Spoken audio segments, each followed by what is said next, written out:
Good morning, guys. Welcome back to the channel. So today we're going to be taking a look at an inspired Zeal siege deck that I put together for 10.2, and I'm really excited to show you guys this one because I believe it is very strong in the current meta so far. And we'll go through the list here. Obviously, you're looking at it right away. You're seeing a Vigo's Muzzle. It's not Devotion. It doesn't have to be, and maybe Devotion's a trap. Maybe this is going to be the way that it's going to go.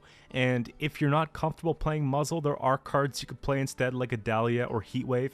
But I do feel like the extra control really makes a difference and allows us to bleed with some of our other combos. So definitely want to have that there. Pairs up quite nicely with the Peller, and we might need the Purify for something else. So that's why I went non-Devotion. At the cost of the Marines, we went and we did something really strong like this. So to start off with, we have Siege. Now this is a scenario that has a doomed status, and whenever we play a siege engine, it's going to proc that scenario. So on the prologue, we're going to be getting the reinforced trebuchet, and this is just going to be an engine that is going to be doing 1 damage every single turn.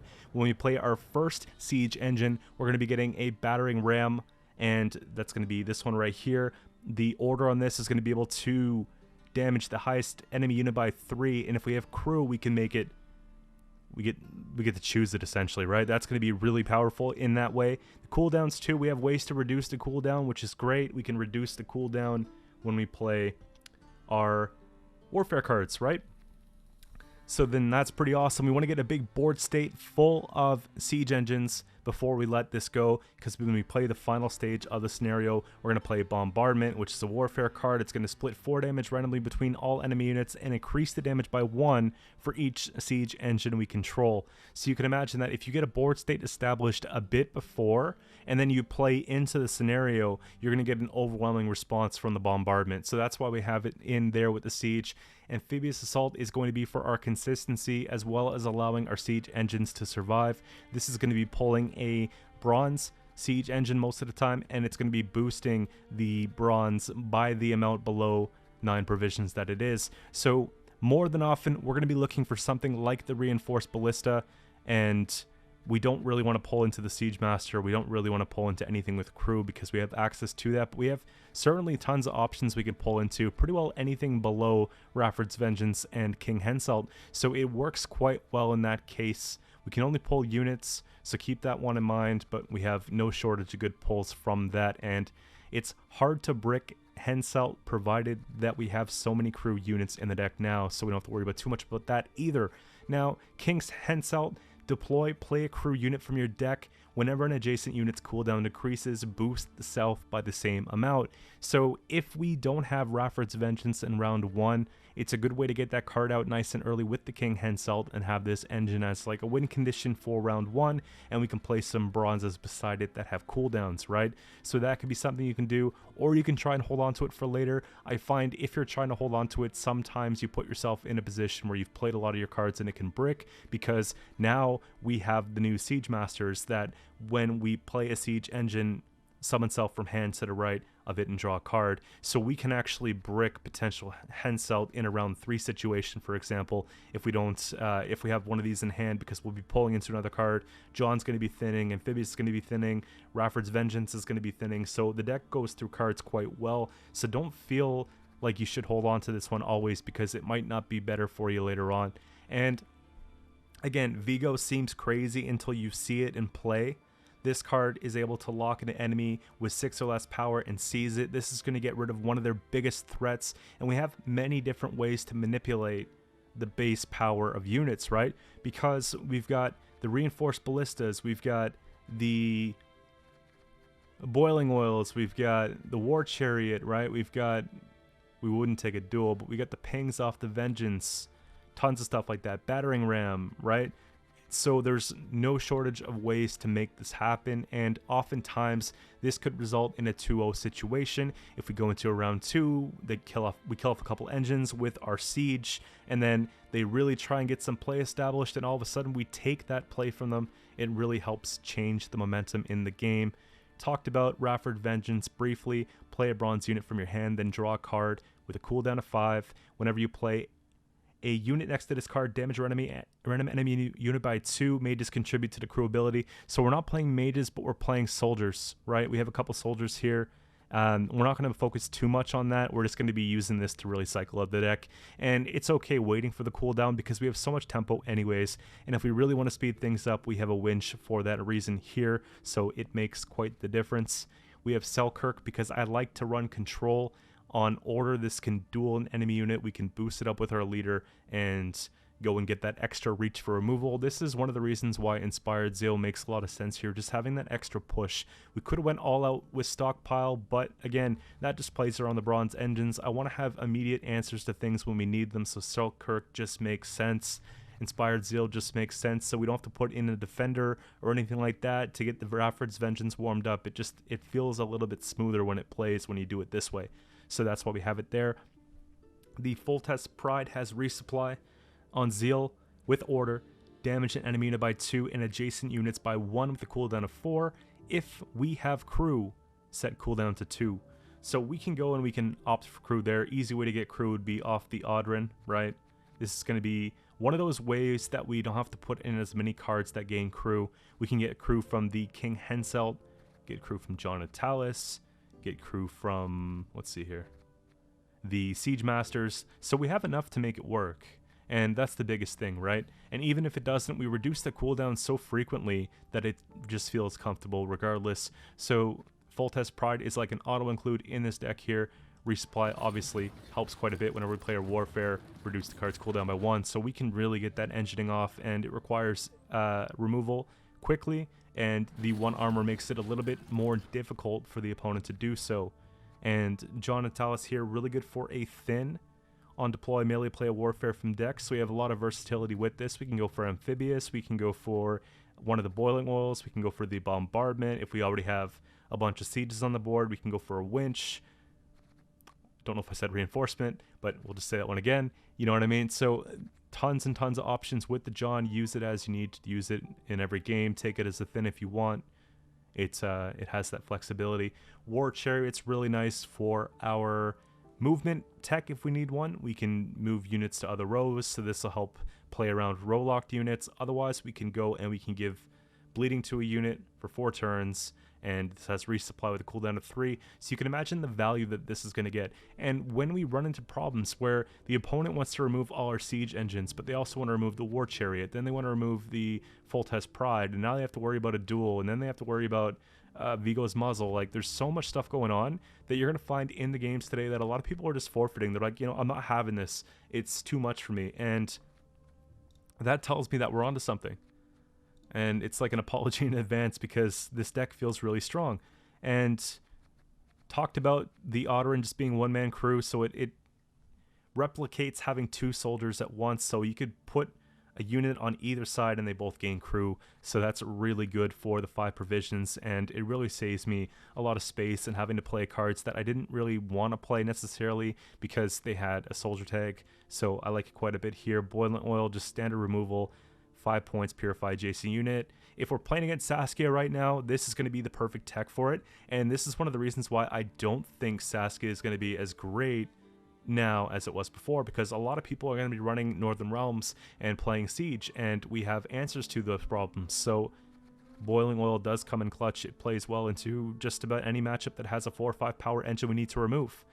And a lot of decks I've been running into are running Caraballistas. I think the Battering Rams have a higher point ceiling if we're looking at the course of a long round, and I think they help us increase the reach for removal a bit better. So I like these here, and I'm pretty comfortable with them. The cooldown's quite nice. We get to cycle them out a couple times in a round, and it works out quite well. With these ones here, the Reinforced Ballista, it's got formation, so we can play it on melee and use it right away, or we can play it on range row, get the extra boost, and then use the order next turn. So that's pretty much it. We get 1 damage per turn with a cooldown of 1. Whenever we play a Warfare card, it's going to bring down that cooldown, so basically resetting the card, allowing us to do another bit of damage in the same turn. So you can imagine if they have a 6 power unit and we want to remove that, we can just use the damage here. Well, 7, we'll say 7. We use the damage here, take a Boiling Oil, and then hit it again. 7's gone, right? So pretty simple with that. Talked about Bombardment. We want to get as many sieges out there as possible, and then we want to play this so that we get the maximum amount of damage. Make sure that you use your orders on all these cards prior to playing warfare cards, otherwise we're losing points. So you want to make sure you're using your order on the turn for this one here, right? Foltest Pride, that's pretty much it. Like you want to use Rafford's, you know, like all that stuff before it's too late, right? Siege Tower, actually, yeah, even that, right?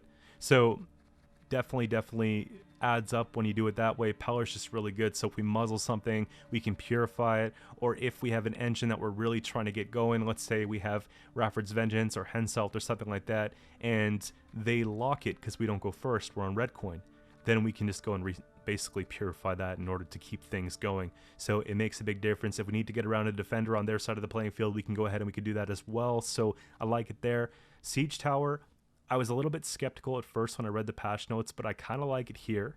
So Gain Vitality 2, Crew boost self by 2 instead, cooldown 2.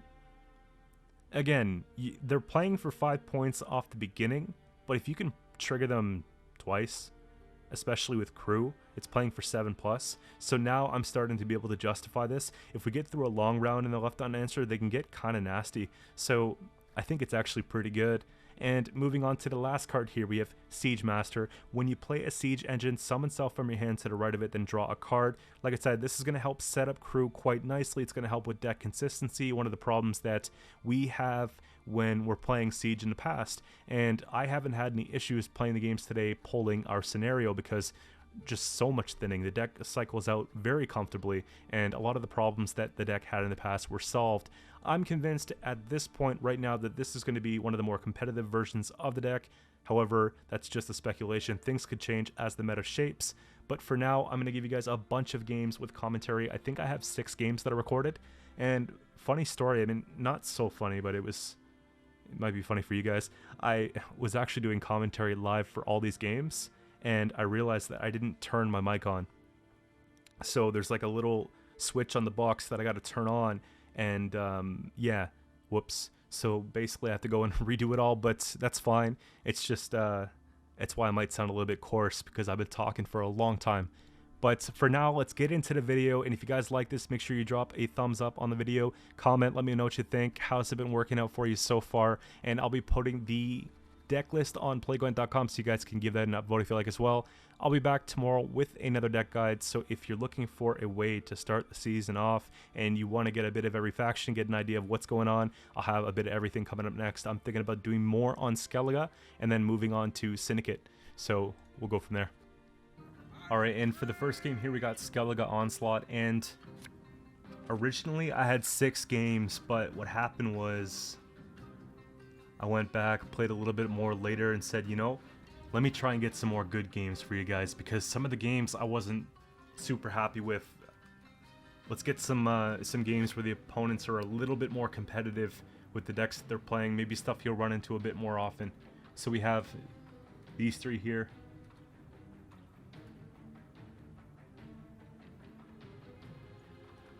And I was reading on the Team Legacy Discord that, I'm going to quote him, but Bart said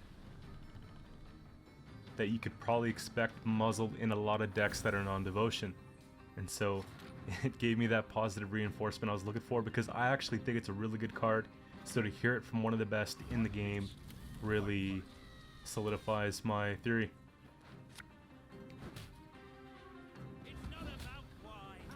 Just ridiculous points here. We can go and take that, get the extra thin.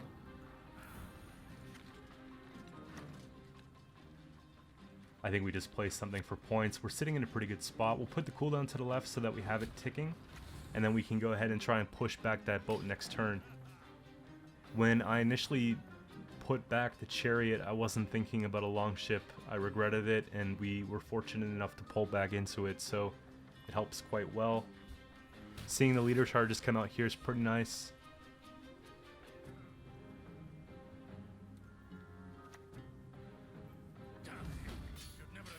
And Janet too.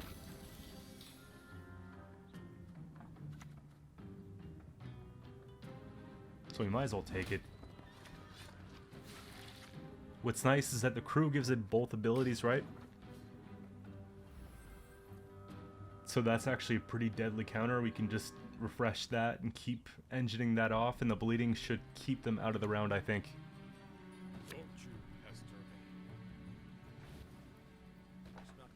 My goal is to try and win on even.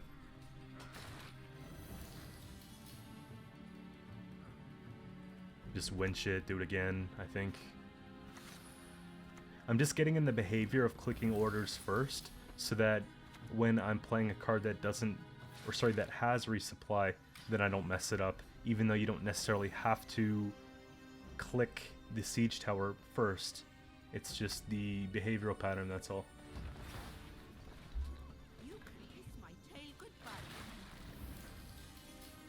Because before messing around with siege a little bit last season, and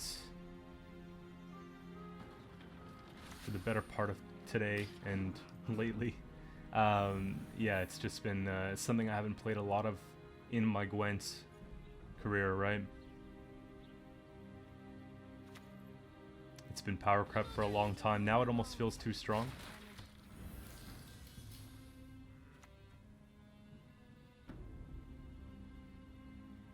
I don't think we care. We just want to drop engines here, basically, because if I take a bombardment, we want to have just a bunch of stuff out there, so...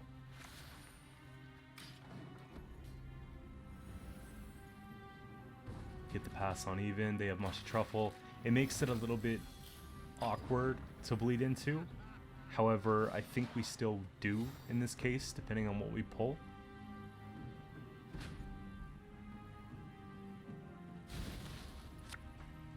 So we got the wild card Muzzle here.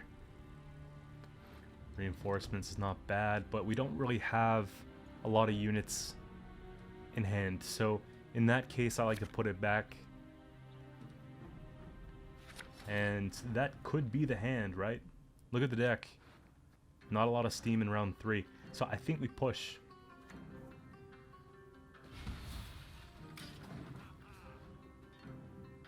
Push to at least get up sunset, maybe some of the goals. We'll see. There could be a lot of things they didn't draw into. So normally I would just take boiling oil on that, but it's too hard to remove it. So we'll just go ahead and take a Muzzle here.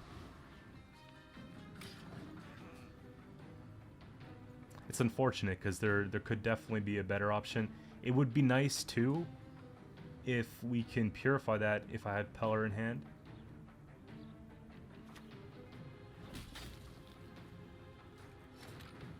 Kind of fits the theme though. I've never seen a Skellige boat on a Northern Realm side of the board. It just kind of looks good. Like it's supposed to be there, you know?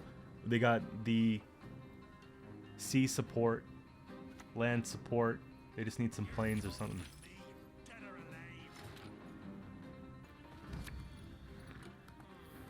A little wind glider support.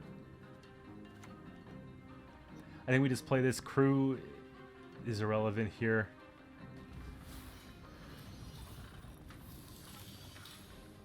At this point, let's just try and clear the board off and see if they can respond with more tempo. I want to see like Fukushia and things like that, right? Those are the important things to me.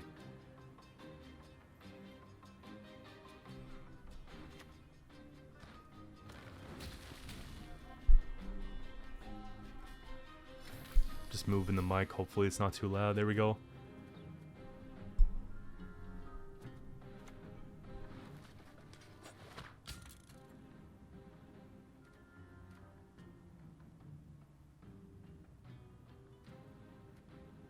Can honestly just pull whatever. I'm thinking that this is going to be worth the most points at the end of the day. They'll place something taller than 5 and we don't have to hit armor.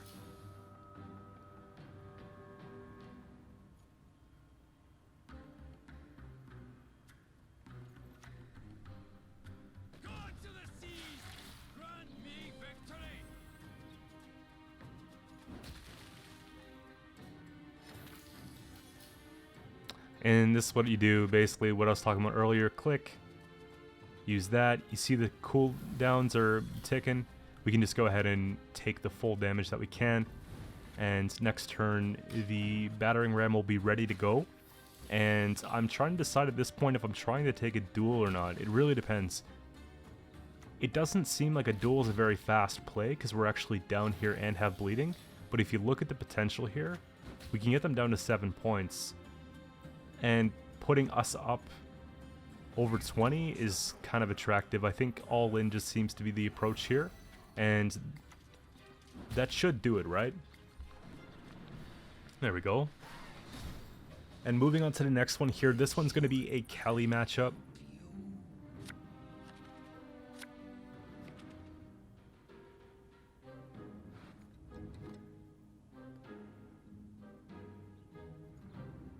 So we like to have the Siege Masters in hand for sure round 1. We like a really bronze heavy hand because we're going to be trying to pull Vengeance, right? So we don't really want a lot of golds. It's a much different play style than you might be used to playing when you're looking for tons of golds early on, right? So keep that in mind. Henselt comes down, Raffords comes down, we start cycling out these golds.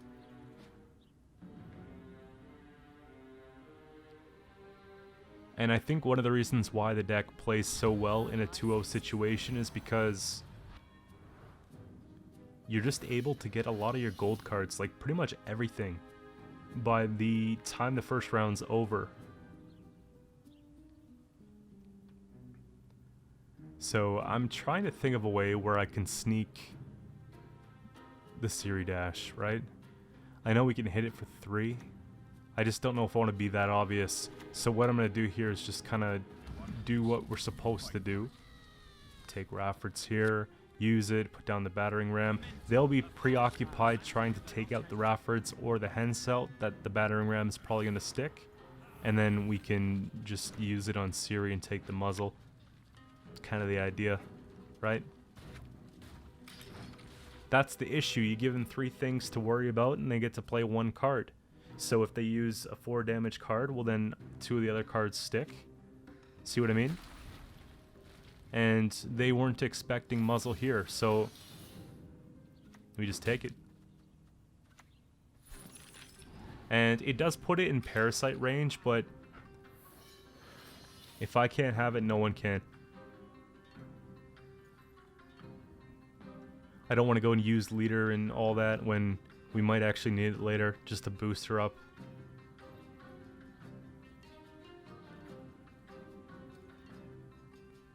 But you see what I mean, we have total round control here, so engines established, they've got nothing really to work with. And it gets worse.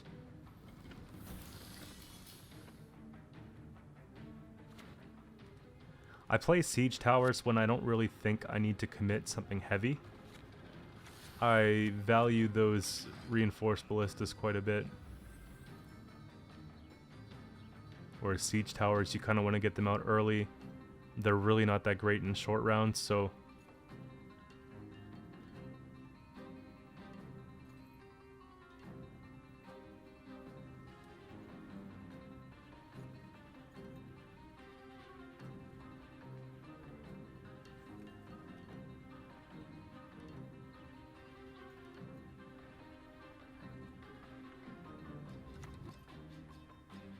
Kelly comes down here, so we're gonna have to deal with this twice, right?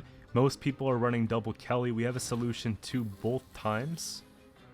First time we can go, we can push it back. We've fought this hard for the round that I don't want to give it to them. And we're not taking a duel, full leader and all that.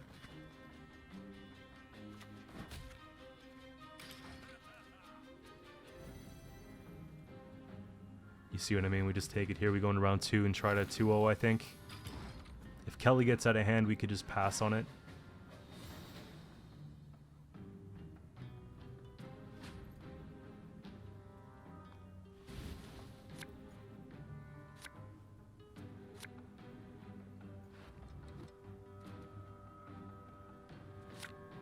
Okay, that's pretty good. We want to have those Siege Masters in hand. It's weird wanting to actually have a card like that in your hand. Just the 2 points. But that'll be Kelly food. It'll help sort of delay our engines from getting destroyed.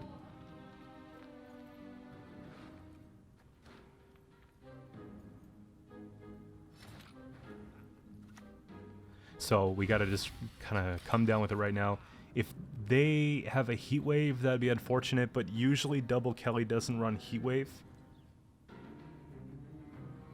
At this point, I had no idea, but when they play Kelly just right away like that in round 1, usually it's an indication they have double.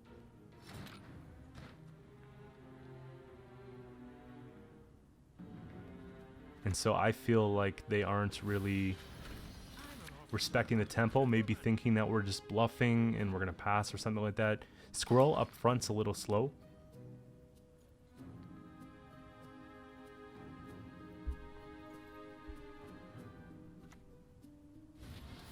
Yeah, so I think they realize now we're serious.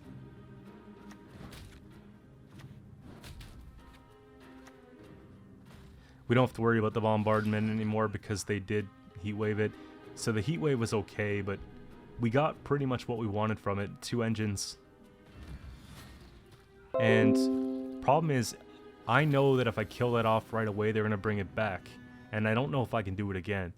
So we kind of have to just mess around with it, right? Like, sorta kill it, sorta leave it.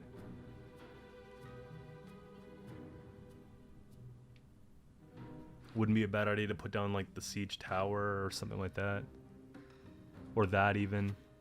We'll get the one-man crew started.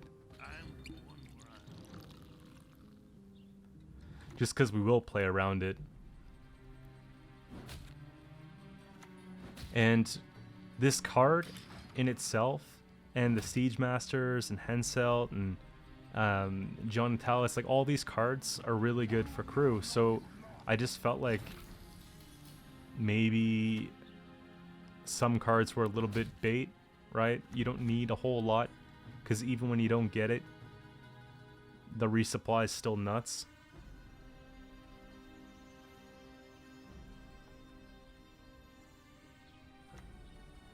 So we just put this here. Either side, really. Probably makes more sense to put it on the right side.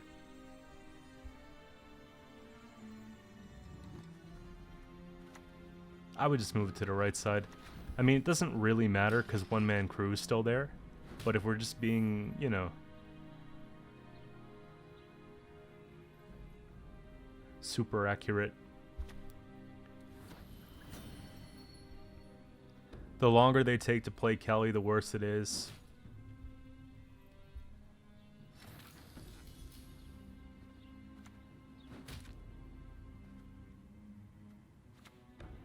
Almost missed that there. I think we just make a copy. Because, yeah.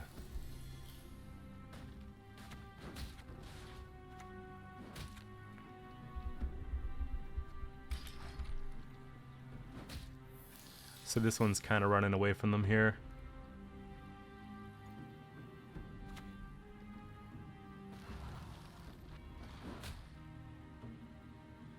Thought about passing a few times.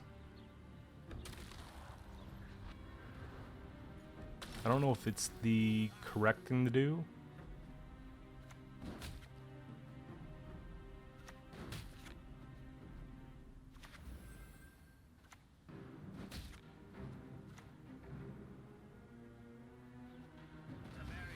Bombardment's real nice. We could just clean that up quite well.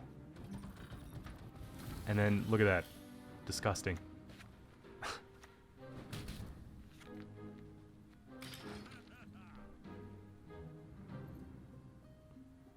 It's unbelievable. You would never expect this, like, in the last patch. Now, this is not really prime though. Obviously them boosting Kelly, having that we can't get through again. This is kind of what I was worried about.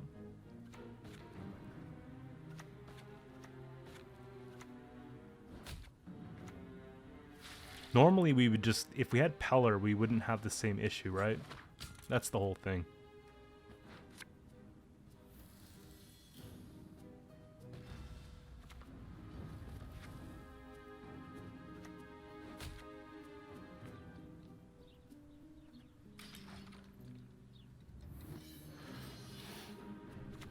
And I think I remember like a slight little mistake here. I saw the finish line and I just played quick. But I used order off reinforced ballista before I dueled. It didn't make sense. I'm just pointing it out here. Be the leftmost card, range row. Yeah, this. Pointless.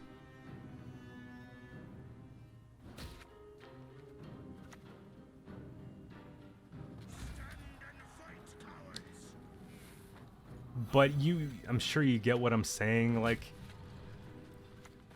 I don't think there's a card in the game that can fix it at this point. I was thinking about using the leader, but then I'm like, you know, I wasted the point. We'll just pass and see what happens. And the beast finisher here. So that'll do it for the next one. Here in a sec, we've got Scoia'tael. And this one ended up being traps. Which makes a lot of sense, right? There's a lot of crazy control stuff going on right now. The best way to deny control is to not give them anything to hit. So you might see an increase in the amount of traps players. If Siege continues to be a thing, Onslaught, Nilfgaard, with all the poison and whatnot.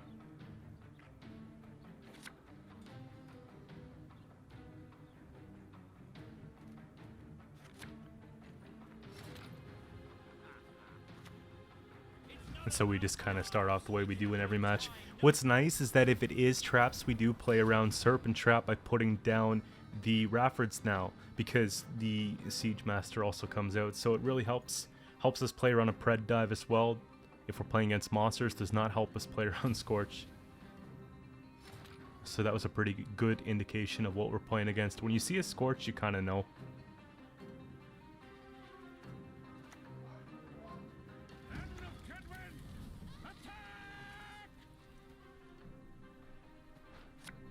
And so we'll start off with the Ram here.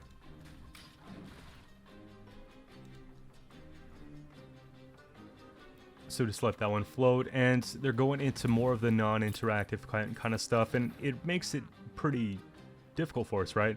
So in this event, I'm trying to take maybe a tempo pass, just go for a bunch of points, get something else out here, something I don't mind spending. So that would be just fine, doesn't really matter where we put it. And we can just hold that damage for later. Hopefully we can keep it. And I see scenario coming down here. I feel like it's something we have to contest. Because if we give them round and just pass on scenario, which might seem like the thing you want to do when they cram it and they're down, but then they get to have that whole non-interactive round they're looking for, and our siege could be just useless, right? So I'd rather sort of have the game at my own terms, try and bleed out some traps in round 2, take away from the Eldain play if that's going to be the case, and just try and go into round 3 with some good point swings.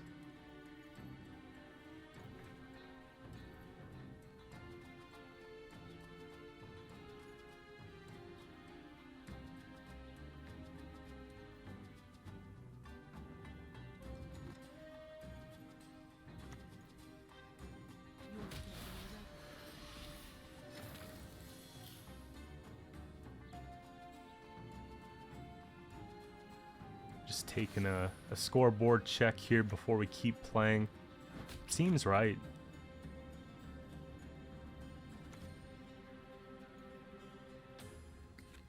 Couple things. I was thinking maybe take the winch, but the winch is not worth it yet. We want to get out these two first so that they're engineing non-stop. And then we can worry about stuff like the winch later. We're just giving them bronze cards, and that's the crazy part about it, is that the bronze package right now within Northern Realms is just that strong.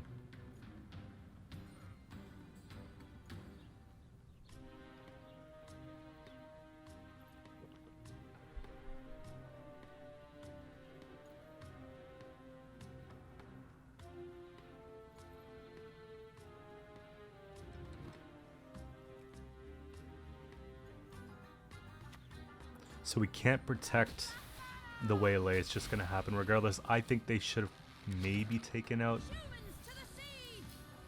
the Ram, but either way they're getting some pretty good points. Whoops.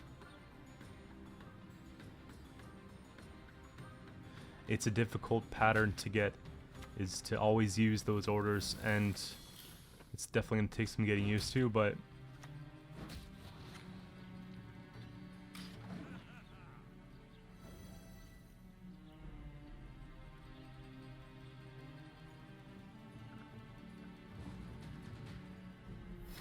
imagine we carried with mainly the bronzes here, around against a scenario. Right? Think about it. They put scenario, they put Scorch, like we just played Raffords and Bronzes, like Henselt, okay. You know what I mean? That's it.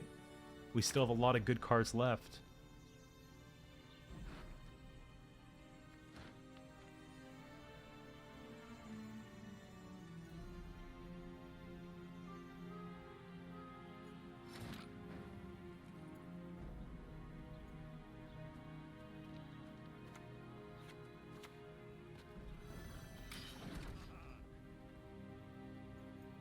So it feels kind of bad that we don't have scenario here, but we could maybe pull into it round 3. It's what I'm hoping for, at least.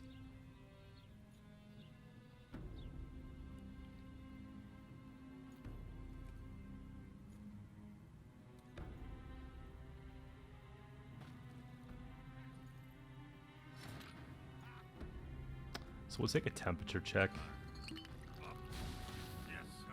That's not too bad.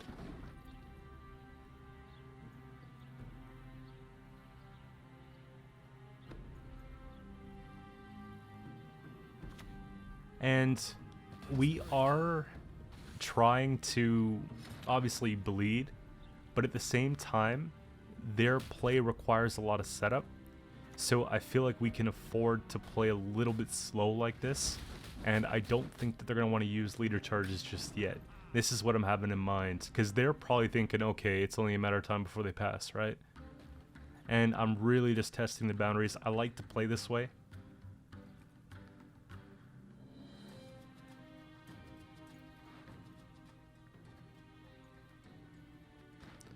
And so I might even take Amphibious Assault here, because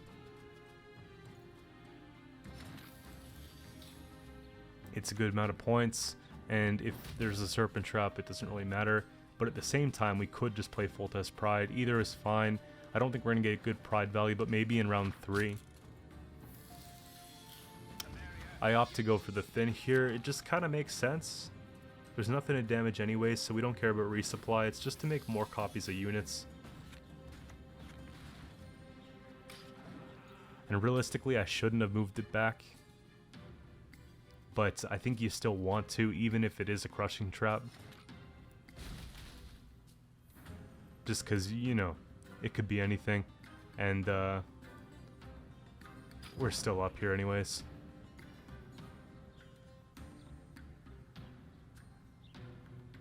That's about as far as we can go. Because if they do the flip, then we're never getting that card back. And then I don't know if it matters. If we got the traps out, they might just have enough points other ways.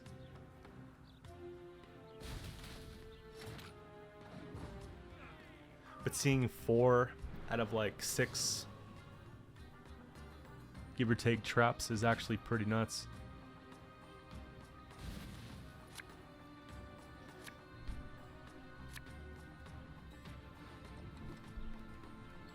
So I don't really want the specials here. We kind of just want units to play. That's going to be the most important thing. So we do miss Siege. This is what happens when you miss it.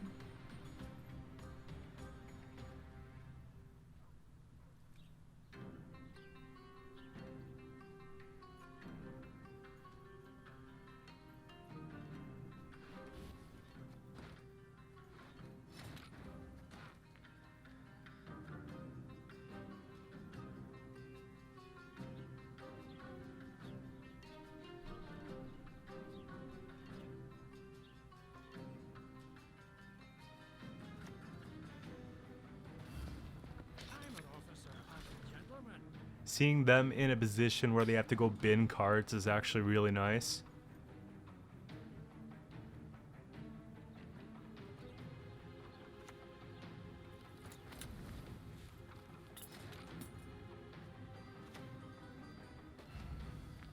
One thing I'm pretty worried about though is the Vernal play, because they've got full leader and their leader's a bit more valuable than ours in this round.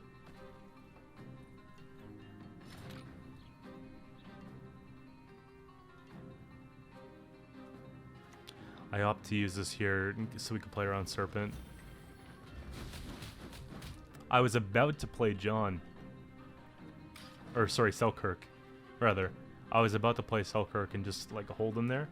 and that could have actually costed us if we did.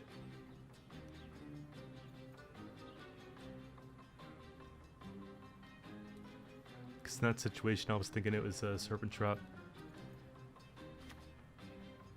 And you see what I mean? This is the Eldian play that we're waiting for. Basically is an extra 3 points. So it's not really a big deal at this point.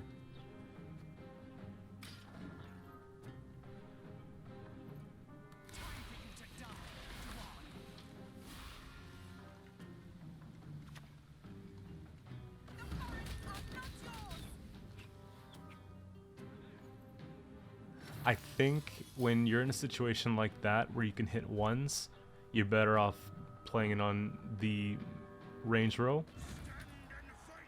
But we'll just go ahead, take the duel here, and I'm kind of glad that that's how it went. We missed a lot of, you know, I mean, it doesn't really matter what we do here. But we have 5, and then the leader times 2, so I think we're just good.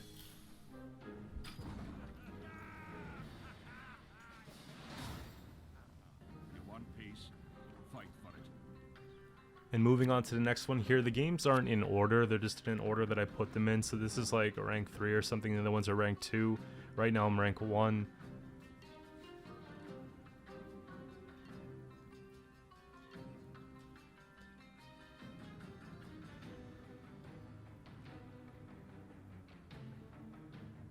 It's actually a pretty good hand for round 1 if you think about it. We've got a lot of bronze cards.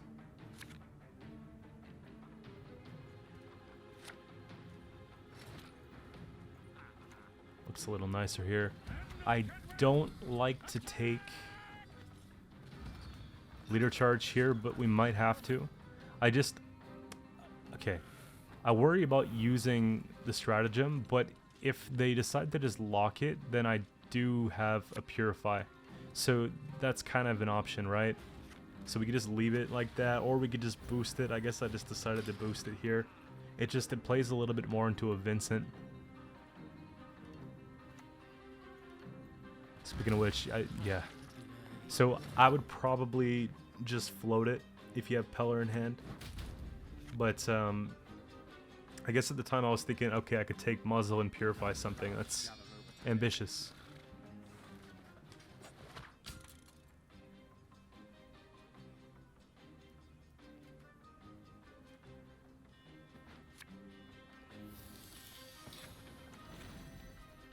But it's just a big point swing, right? They might come out with something like Blightmaker, sure. Don't ask a lady her age. It's unbecoming. Okay, leader charge. I'm surprised it wasn't just used on like the Hensel when we played it. Okay, so we fall victim to 1 tall punish, but we at least get past this one here. I'm feeling pretty good about that. Vincent's played. Boost that back up. We don't have to worry about what are the odds that they have a cupbearer and Fangs in hand. I don't know about that. And depending on how we top deck here, I kind of want to see Masquerade Ball in exchange for Siege, because if we get down Siege first, then their ball might not be as important, right?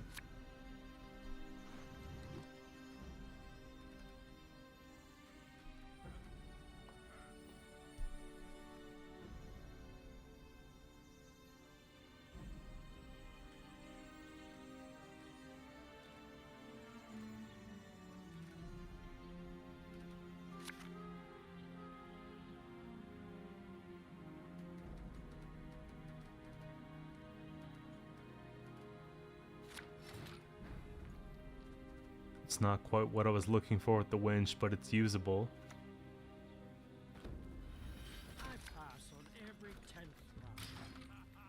And this is what I was talking about earlier. When you have numerous sieges in hand, you can basically just kind of establish a bit on the board so that the bombardment's better later on.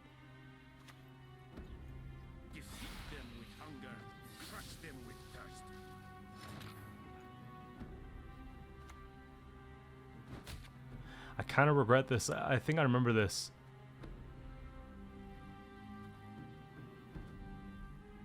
I was like, okay, now what should I play? I should have actually looked at my hand a bit thoroughly first. I would say War Chariot would have been fine on the 4 prior to the damage, but I'm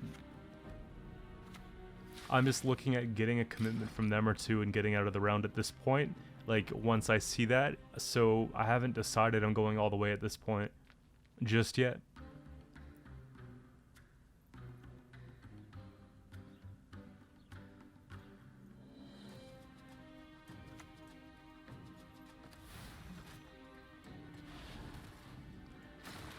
So this is actually something to consider.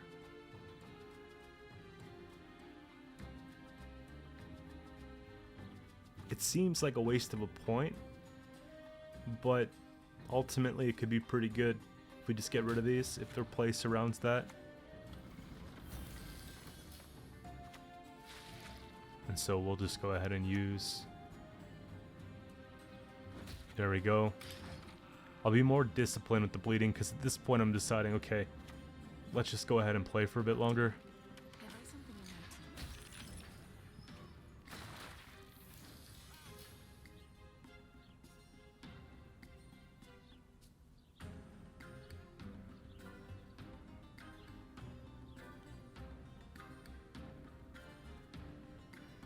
Now, if you see here, we actually can pass and get that card back. And having that leverage is really nice.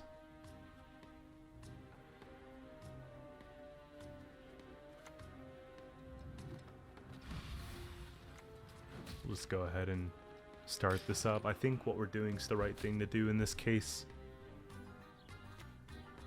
There we go, scenario for scenario.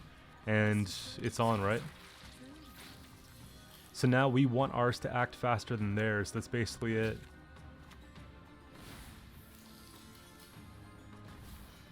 So we'll copy the reinforce before we get the bombardments. Use the orders next turn. Trigger that whole thing. It'll be nuts. And their board should be empty. If you look at the amount of siege engines we have, we've got 4. We'll play into 5. It's nuts. Like, I don't even think it matters at this point if we lose the 7. So both of their engines are out of the way. That's what I was scared of, right? There we go.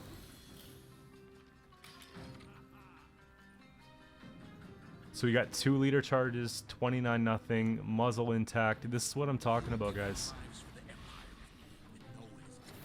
They want to seize operators. I can just go and seize usurper, and I guess they had enough there. And moving on to the next one here, we have Northern Realms Inspired Zeal. This one's going to be mages.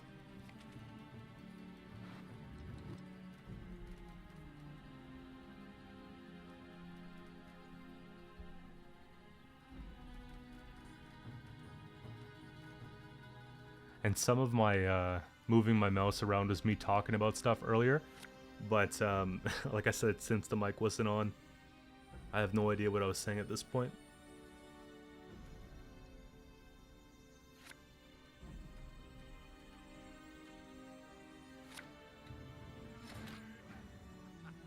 Probably just something about wanting bronzes for our Hensel play.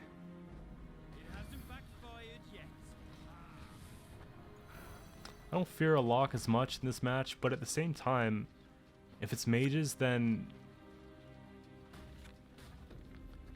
a lot of them aren't running like a Heatwave, or they don't really have the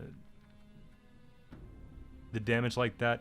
A lot of the siege I've been running into has been like stockpile siege as well, so I wasn't really worried about much. I mean, duel would have been bad, but also would have been a pretty good trade.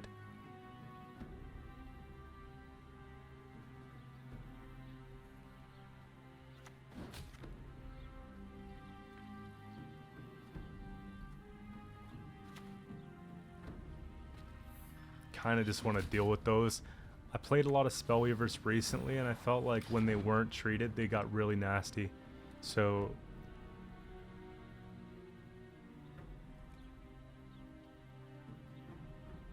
Especially when they play chapter and all that. It's nuts.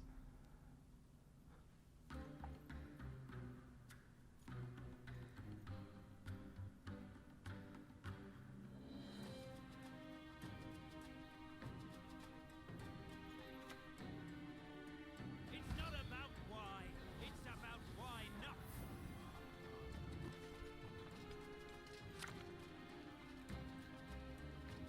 We need sleep. Another test. So soon. Okay, so we'll go and we'll take that, right? I mean, there's that, or there's... I guess that looks cooler. But we could have taken a boiling there as well. Doesn't really matter.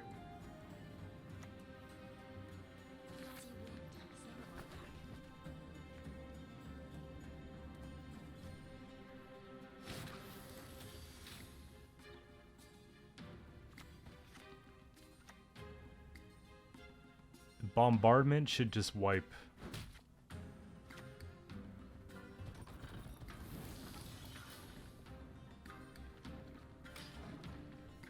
And I thought about putting a second one, but I think the one and the one off the scenario is good because I don't think we have like a lot of sieges in 2 rounds. I think there's one. Well, this wasn't bad. Just not like a lot, you know what I mean? Like there could be times where it's not a good play. I think I value the winch overall more. It's just a bit more convenient. It plays for more points, but bombardment's nice. Like it's really nice.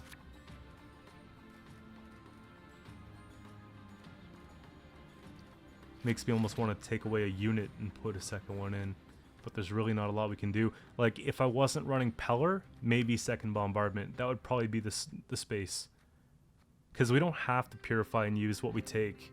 It's just about like, the whole thing is denying points from them and giving the points to us and taking away something important. So, the reusing it's just a added bonus. I don't have scenario, but there's no harm in trying to get out some of their cards, right?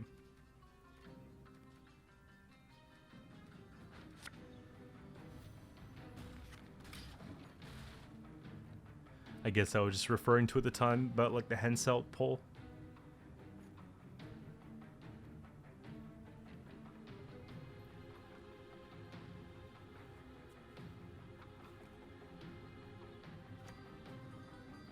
If you could just sign the confirmation of receipt.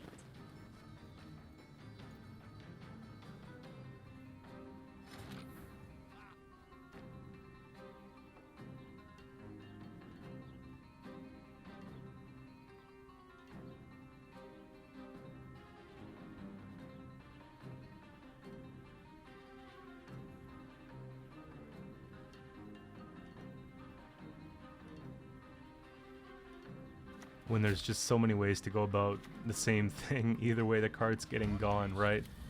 Just trying to decide how we're going to do this. And we'll use it because we want to get that cooldown reset at the beginning of our next turn. Start engineering that out. And I'm thinking... War Chariot's nice for making things unusable. Like, they can accrue charges, but they can't use the mage orders. It's kind of the thing.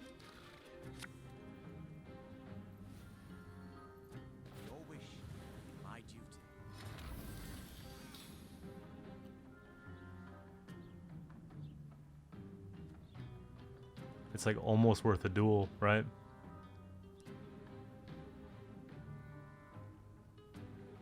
Because most other things they're going to be playing from hand are going to be within reach. Especially when Pride resets and we have a couple boiling oils. So I'm deciding. I think we ended up taking the duel. There you go, put it to the most right. Because we don't need it beside Henselt. And I think I'm okay taking damage back.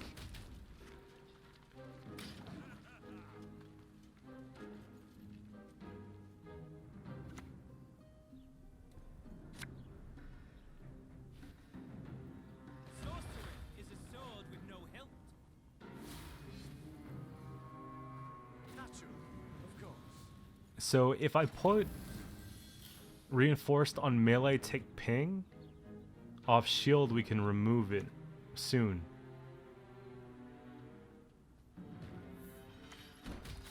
It's probably the move. Just take that one back. That way the cooldown still works. Like to the right of Henselt. This is good value. 1 and 2. So we can get rid of both of them.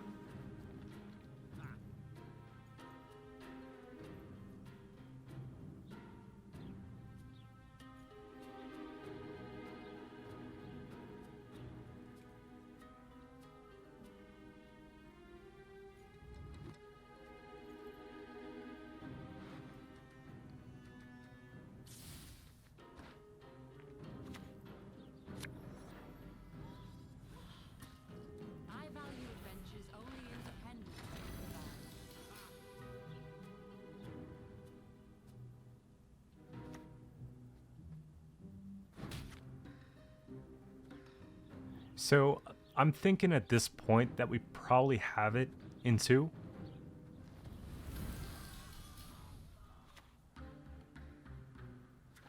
And sure enough we do. So that'll be that one. Moving on to the next game here, we got Scoia'tael.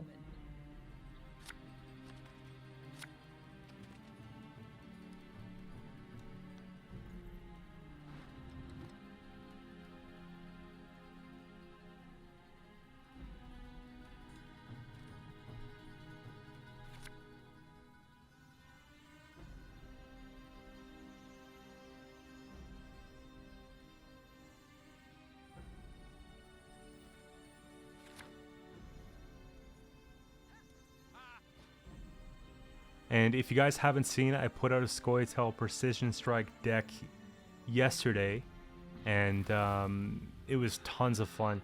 Alzer, Francesca, all that sort of stuff. It was really strong. I had tons of fun playing it. You definitely have to check that one out. I think it's going to be one of the more competitive decks when things settle, because orbs have been strong for a while for Scoia'tael. It's been like the go-to for them. But we'll see, right?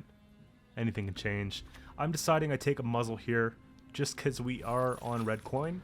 Take that back, right? We don't have to worry about the Madoc for the rest of the game.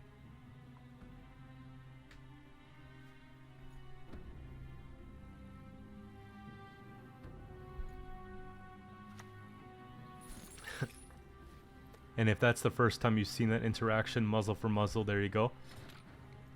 I thought that was great, but the thing is, although it didn't do a whole lot, their Madoc is still locked for the round, and they still gave us their muzzle, so it actually did what we needed it to do.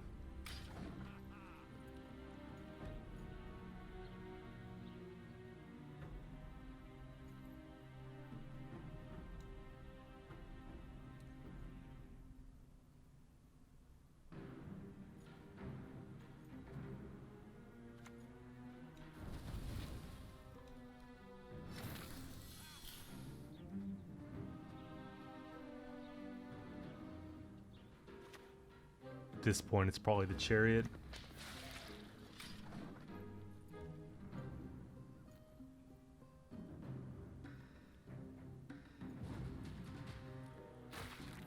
And so, normally I'd be tempted to go for the tie and just see where it takes us, but I feel like round control for us is important because we have bad cards.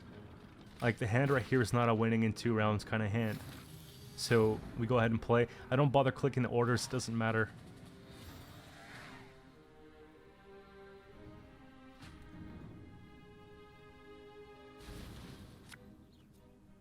Okay, now it's starting to look a bit better. And I kind of fear long round against this matchup here, so it's tough. We could pull that with Henselt, so I tucked it back.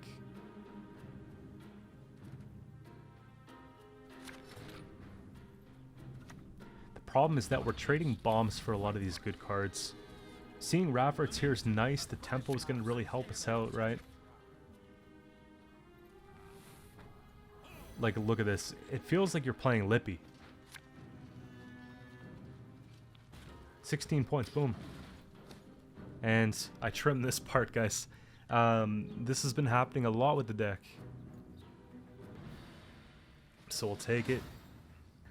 Moving on to the next one here, we've got Overwhelming Hunger, and this is going to be one of those like meta breaker, Maddox spam type decks, and it's normally what I anticipate when I see this matchup right now. So I'm thinking about the same few things. Okay, well, we answer the defender, and then we answer what's behind the defender, and then we win the game. So these are kind of the thoughts that are going here. I need as many damage cards as I can because I don't want to have a Maddox or anything sitting on the board. So we have 2 Boilings, John for something.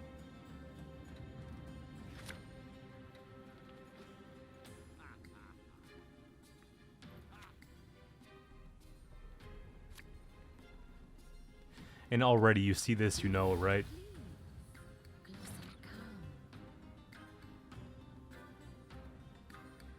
I've yet to play any decks like this. I play against them all the time, but I've never tried.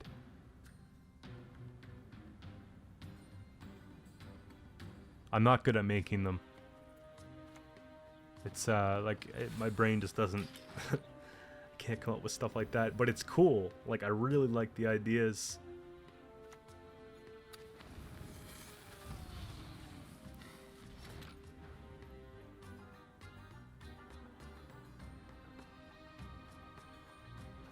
Just one of those things that we give them nothing to bomb, and then we just take care of Maddox, so it makes it more difficult. I was considering like bidding cards, but then I thought, alright, maybe we want to actually duel that, because that just might be too strong.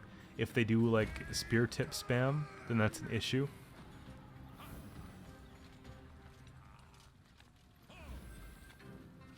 So just prevent that from coming out altogether, because 18 points, they make a few copies of that. Then they just use their Witch's Sabbath, and then they win the game.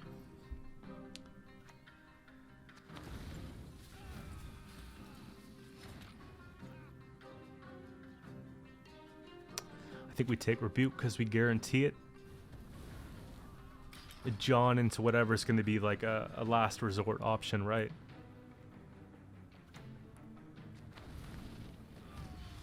So like right now, for example, because we have to get rid of it quickly.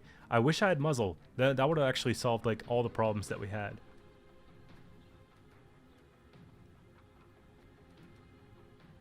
We could have actually seized that spear tip too, if we couldn't take the Maddox.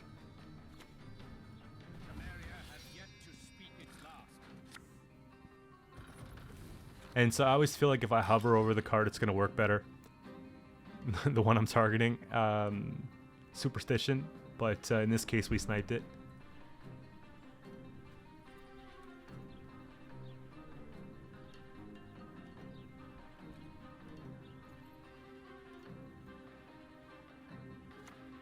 When you come into these matchups, though, you're playing round 1 like a round 3.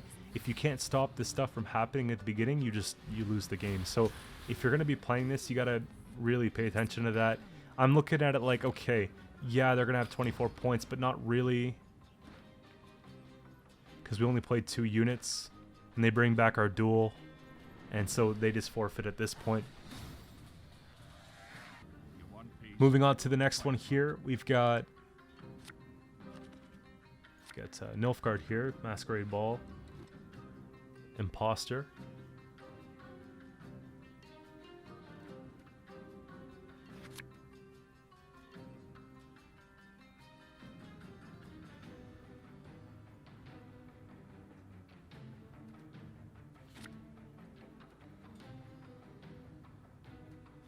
I really like the reinforcements off of John the Talus. When everything's already set up and we can get the resupply, it's really good. I don't really like it round 1 in hand because we have way faster plays. Like, Rafford's is this much faster, right? In this case, we're trapped. They can take Vincent here, but if we don't use that, then they can just lock it, and then either way we're in trouble.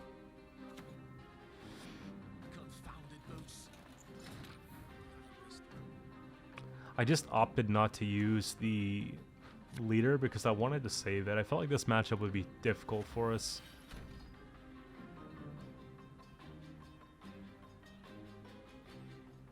could be a rebuke, but it could be a wait thing, because it'll be 5 power next turn, so there's not really a rush.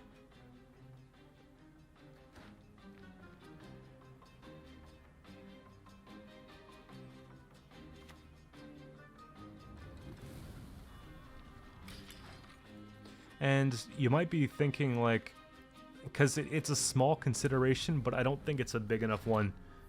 You know, I wouldn't trade Amphibious for Oniro just because of the amount of points we lose. I think the deck circulates quite nicely, so if you're wondering about that, I think it's just always going to be Amphibious. Come down with Hensel here.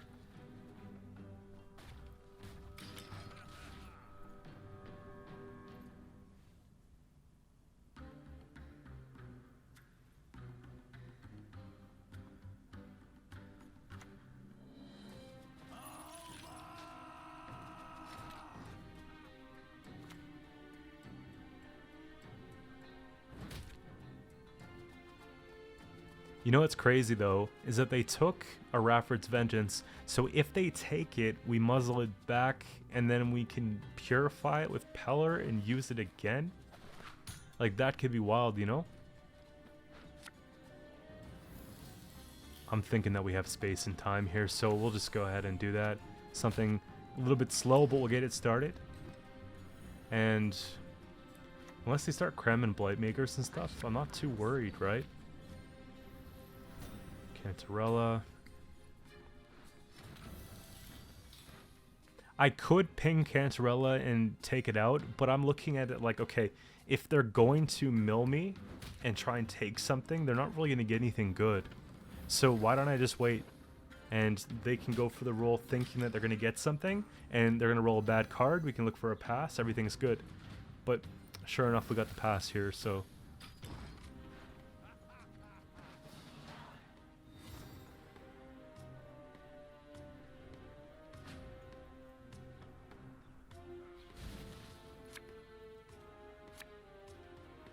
But we thinned out quite well.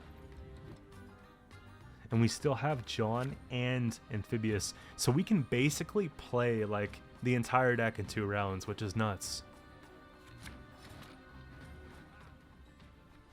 Or like as much of it as you'd want to play almost. Just jam Siege.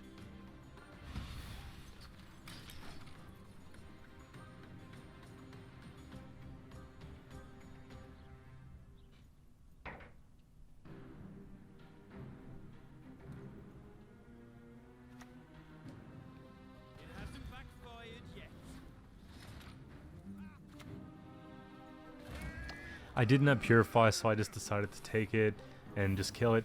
There might be something better that we could seize. That's kind of the reasoning. Also, if they leader the Selkirk, we could take it back and then, you know, prevent them from having a duel, which is also nuts. And they're just giving us value here with this as well.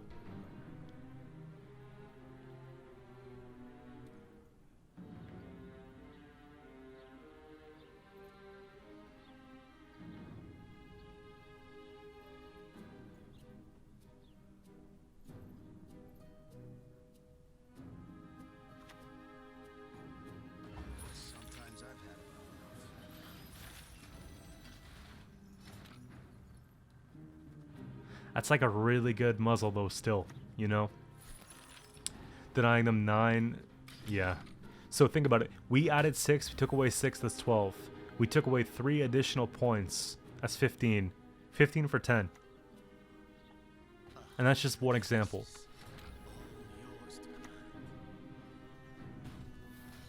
Then we just wipe the board here. It doesn't even, like, even with everything locked, the bombardment still slaps because of all the sieges we had on the board. Do I enjoy torture? Perhaps a bit.